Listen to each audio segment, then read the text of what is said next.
আমি খুবই খুশি ওদের ওদের দুজনকে নিয়ে আমি খুবই কি বলে আমার দোয়া এবং শুভকামনা ওদের জন্য সুন্দর করে প্রেজেন্ট করতে পারছে আর আমাদের অ্যাক্টররা যে আমাদের যে অ্যাক্টররা আসলেই ভালো অ্যাক্টিং করে ওদেরকে সঠিকভাবে ইউটিলাইজ করা হচ্ছে এটা নিয়ে আমি খুবই আশাবাদী এবং খুবই ভালো লাগছে আমার ব্যাপারটা এটা তো আসলে সব সময় আসলে শোনা যায় ফ্যানরা সবসময় ওয়েল উইশ করে ওয়েল উইশাররা সবসময় চায় ভালো থাকি ভালো কাজ করি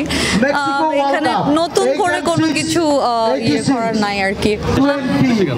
সব ধরনের গানই শোনা হয় যেই গানটা আমার ভালো লাগে শুনতে সেই গান এর পাশাপাশি অনেক ওয়েব ফিল্ম হচ্ছে দেখছেন কিনা দেখছি যেটা দেখতে ইচ্ছা করছে দেখছি কাদের কাজগুলো ভালো লাগছে সবার কাজ ভালো লাগছে 2 দিন আগে মেহতাবিনের বিয়ে হলো আপনাদের দীর্ঘদিনের সহকর্মী তাকে কিছু বলার আছে কিনা আমি খুবই খুশি ওদের দুজনকে নিয়ে আমি খুবই কি বলে আমার দোয়া এবং শুভকামনা ওদের জন্য